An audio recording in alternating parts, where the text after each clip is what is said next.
Good evening, friends. I'm Girish Paliwal, and it's the third part of mixed MCQ series. And friends, in this video lecture, we will discuss at least 19 to 20 questions without doing any kind of late. So, friends, we would like to start it. First question we have. Question number first. Which American writer published A Brave and Startling Truth in 1996? तो जो ये book है A Brave and Startling Truth in 1996, ये कौन से American writer ने publish की कह रहा है? तो माया एंजेलो है। माया एंजेलो जो है, Maya Angelou was an American poet और writer, friends, who published Brave and Startling Truth in 1996. And friends, besides it, Maya Angelou is known for her work I Know Why the Caged Bird Sings. I Know Why the Caged Bird Sings. I know why the caged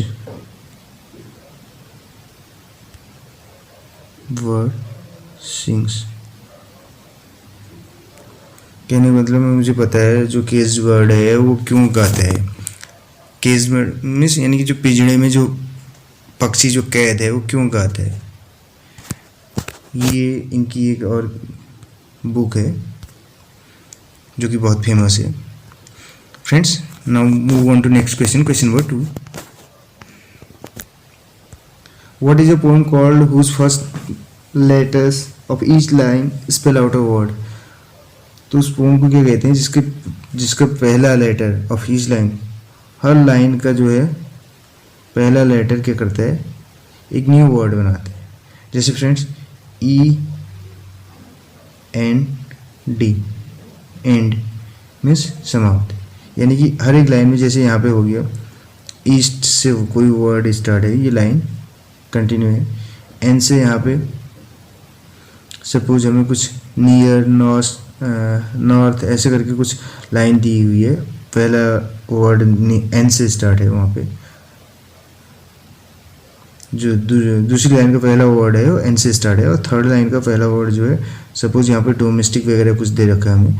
तो friends यहाँ पे ये कह रहा है जो lines है उनका जो पहला लेटर है वो एक वर्ड बनाता है, तो उसे क्या बोलते हैं। यहाँ पे जैसे एंड है, और इसके अतिरिक्त हम बोल सकते हैं फ्रेंड एफ, अगर सपोज ये ऐसे बात कर लें FRIEND, तो हर लाइन का जो पहला लेटर है उससे एक वर्ड मिलकर बन जा रहा है, तो उसे क्या बोलेंगे, उसे बोलते हैं फ्रेंड्स एक्रोस्टिक बोलते हैं। क्या बोलते हैं? Acrostic. Option number C will be correct answer of this question. Question number 3.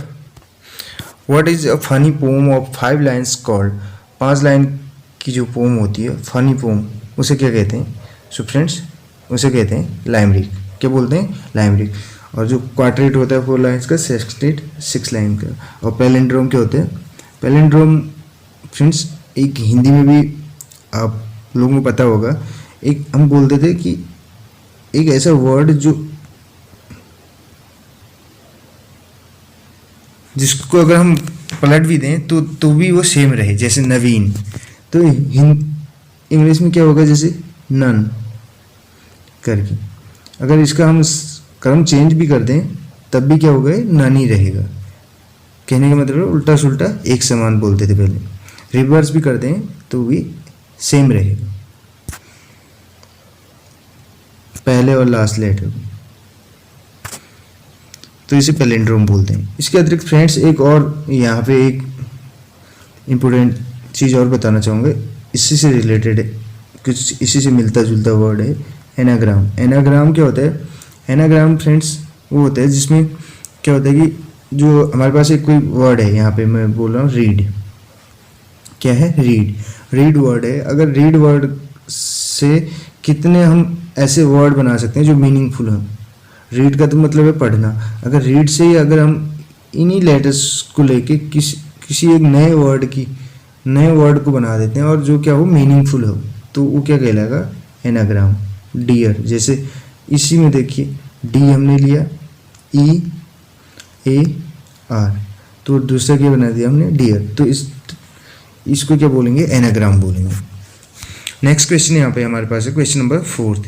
Who succeeded lily. Lily कौन है, जॉन लिली। जॉन लिली यानी कि यूनिवर्सिटी विट्स। यूनिवर्सिटी विट्स कौन थे, ऐसे प्लेराइट जो कहाँ से पढ़े हुए थे, कैम्ब्रिज और ऑक्सफोर्ड से, तो उन्हें यूनिवर्सिटी विट्स के नाम से जाना जाता था। यूनिवर्सिटी विट्स, ये जो यूनिवर्सिटी विट्स थे इनकी संख्या कितनी थी, 7। कितनी फ्रेंड, 7 थी। जो इसमें 7 थे उनमें जॉन लिली हो गए, रॉबर्ट ग्रीन हो गए, इसके अलावा क्रिस्टोफर मॉर्लो, और फ्रेंड्स ये कैम्ब्रिज और ऑक्सफोर्ड से थे। तो कैम्ब्रिज से जो थे उसमें रॉबर्ट ग्रीन, थॉमस नेस और क्रिस्टोफर मॉर्लो, जीएनएम ऐसे करके।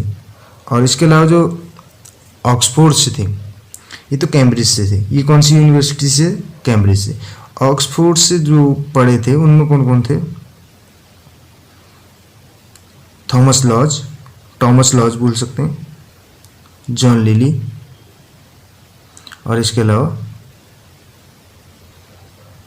एक और बची फ्रेंड्स, जो कौन थे, पीले, जॉर्ज पीले। तो ये एलएलपी हो गया हमारा। अब ये तो 6 हो गए। 7वें जो थे वो थे किड, टॉमस किड, KYD। ये किसी भी यूनिवर्सिटी से नहीं पढ़े थे, ना तो ऑक्सफोर्ड से ना कैम्ब्रिज से, फिर भी इनको क्या माना जाता है, यूनिवर्सिटी विट्स में इनको भी शामिल किया जाता है, यानी कि 7वें कौन से, टॉमस किड। तो फ्रेंड्स ये 7 थे, यूनिवर्सिटी विट्स के नाम से जाने जाते थे। अब इसमें पूछ रहा हु सक्सीडेड लिली। लिली को सक्सीड किसने किया, तो रॉबर्ट ग्रीन ने। Next question friends, question number 5। अब ये जो यूनिवर्सिटी विट्स जो टर्म था ये किसने कॉइन किया, जॉर्ज सेंट्सबरी करके हैं, सेंट्सबरी करके।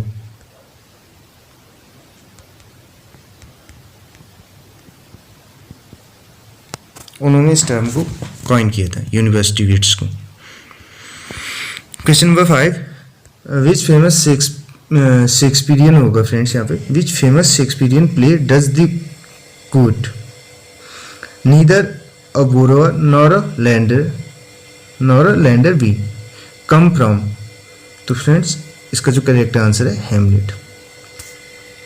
ये कोटेशन कहाँ पे है, बोल सकते हैं हेमलेट। हेमलेट किसने लिखा है, विलियम शेक्सपियर ने। 4 ग्रेट ट्रेजेडीज में से है, HOKM करके, आपको पता है फ्रेंड्स। अगर नहीं पता है तो मैं बता देता हूँ, HOKM, हेमलेट, अथेलो, किंग लियर, मैकबेथ, ये 4 ग्रेट ट्रेजेडीज हैं। तो हेमलेट में ये वाली लाइन थी, कौन सी, neither a borrower nor a lender be. In which century was Shakespeare born. अब शेक्सपियर का जन्म कौन सी सेंचुरी में हुआ था, शताब्दी में। तो फ्रेंड्स शेक्सपियर का जन्म हुआ था 1564 में और डेथ हुई थी 1616 में। एंड कब हुई थी, 23 अप्रैल, और डेथ भी 23 को ही हुई थी। अब फ्रेंड्स 23 अप्रैल को हुई थी। इसके बाद एक चीज़ और इसमें है, 3 दिन बाद इनका यानी कि बैप्टाइज हुआ था, नामकरण बोलते हैं जिसे। 26 अप्रैल भी आपको कहीं पे देखने को मिल सकता है।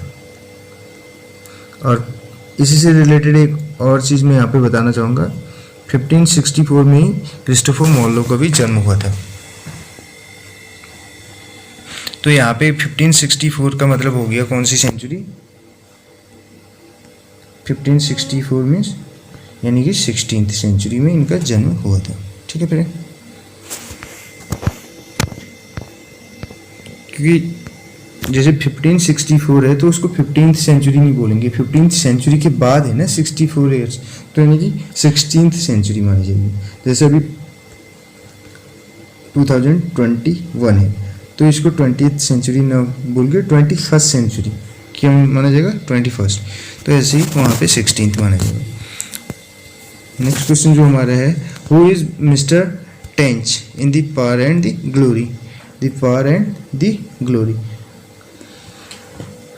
अब फ्रेंड्स इसका प्रोनाउंसिएशन पार होता है, ये तो आपको पता ही होगा। हम अधिकतर क्या बोलते हैं, पावर, पावर, तो पार बोलते हैं, पार, TOWER, टार, ऐसे करके। तो ये किसने लिखा था, ग्रैहम ग्रीन का वर्क है, नोवेल है, Graham Greene, the power and the glory. अब इसमें जो टेंच हैं वो क्या है, who is Mister Tench in the, कौन है यानी कि टेंच, तो ये क्या है, एक डिससेटिस्फाइड डेंटिस्ट हैं। कौन है फ्रेंड्स, डिससेटिस्फाइड डेंटिस्ट हैं। कौन, जो मिस्टर टेंच हैं, डिससेटिस्फाइड इंग्लिश डेंटिस्ट बोल सकते हैं।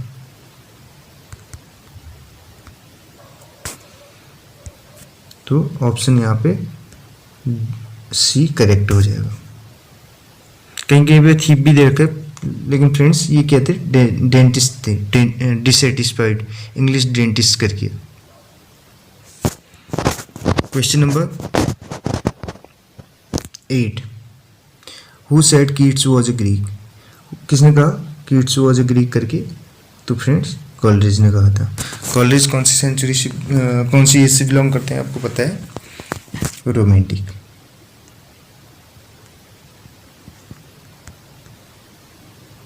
रोमांटिक एज का टाइम पीरियड 1797 से 1837।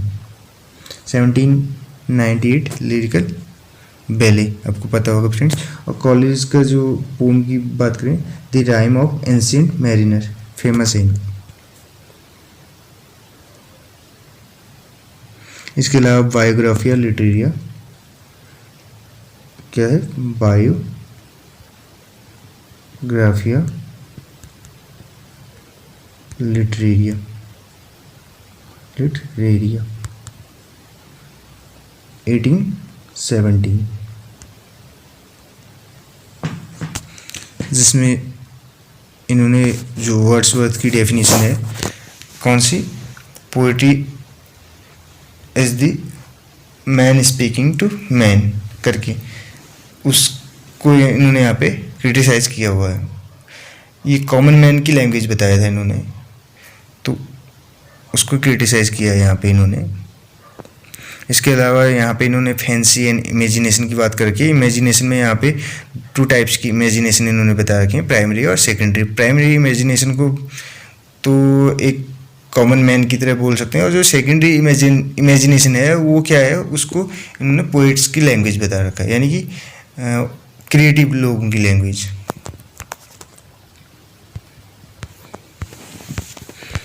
नेक्स्ट क्वेश्चन यहाँ पे friends, 9th question, which of the following is Hamlet's mother, इनमें से हेमलेट की मदर कौन है।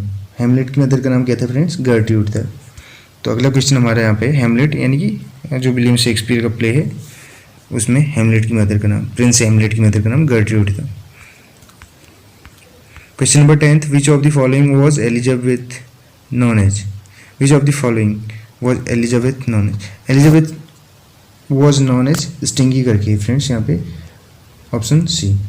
कंजूस, स्टिंगी मीन्स क्या होते हैं फ्रेंड्स, कंजूस होते हैं, माइजर। क्यों कहा था ऐसा, क्योंकि जो इनके पैलेसेस थे उनमें जाड़ों के दिनों में भी ये क्या करती थी, एक स्वेटर में रहा करती थी, तो इसलिए बोल देते देयर इज नो, बोल सकते हैं नो हीटिंग थिंग्स और material, means she does not use अगर पास्ट में बोलें तो she did not use any kind of heating material means things during the winter. सर्दियों के टाइम पे भी कोई मतलब जैसे बड़े बड़े महलों में भी ये उन चीज़ों का यूज़ नहीं करती थी, तो सिर्फ एक स्वेटर में रहा करती थी, इसलिए इनको स्टिंगी करके कहा है। आप ज़्यादा इसके बारे में डिटेल से चेक कर सकते हैं friends. For whom it is said, किसके लिए कहा जाता है या कहा गया? Sensuousness is the paramount bias of his genius, तो ये किड्स के लिए कहा जाता है। सेंसुअसनेस वर्ड से ही आप यहाँ पे समझ जाइए किड्स के लिए कह रहे थे, जॉन किड्स के लिए।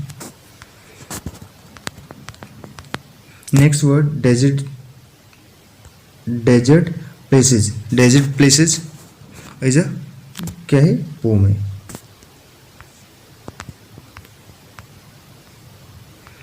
Francis Bacon died in, Francis Bacon की मृत्यु के बारे में पूछ रहा है, कब हुई? तो फ्रेंड्स 1626 में हो रखी है। इसके अतिरिक्त यहाँ पे नेक्स्ट क्वेश्चन हमारे पास है, who is the villain in Hamlet. Hamlet में विलेन कौन है? तो फ्रेंड्स कौन है? Claudius.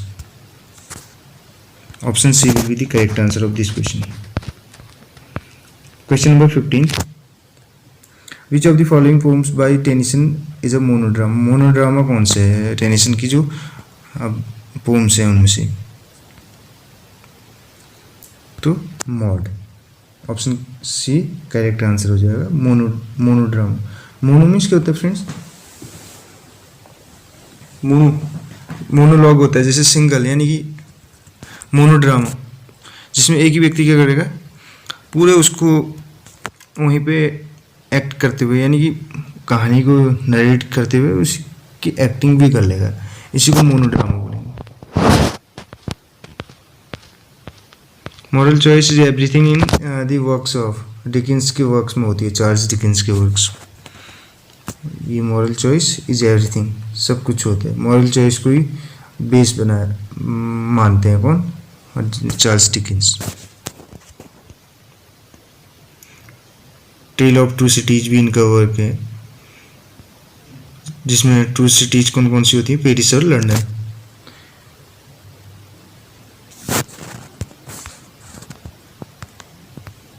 Question number 17, which one of the following poets was appointed poet laureate in the year 1813। 1813 में पोएट लॉरेट किसको यानी कि अपॉइंट किया गया? तो कौन थे? सदे, रॉबर्ट सदे। 1813 में रॉबर्ट सदे थे। इसके बाद विलियम वर्ड्सवर्थ, और फिर विलियम वर्ड्सवर्थ के बाद टेनिसन 1850 में। 1843 में 43 था फ्रेंड्स, है थोड़ा सा कन्फ्यूजन टाइप का हो रहा है, आप चेक कर सकते हैं इसको। वर्ड्सवर्थ बने थे, उसके बाद 1850 में यानी कि कौन बन गए थे? Tennyson.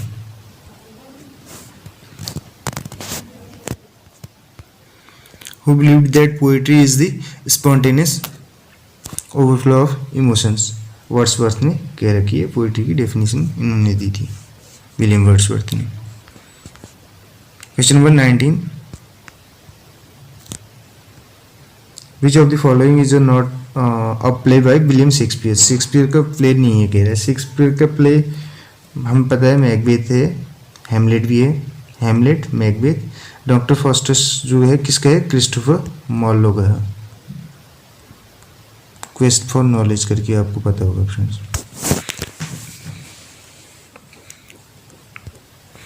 Last question we have here, question number 20, in which of the following genres did Victorian literature achieve its greatest success.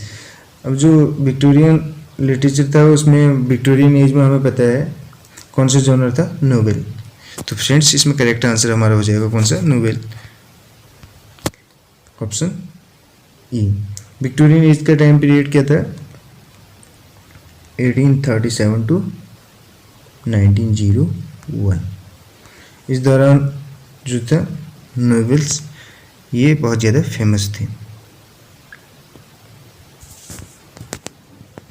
So thank you so much friends for watching this video. अगर video अच्छी लगती है तो अपने friends के साथ साझा कर दीजिएगा friends. Thank you so much.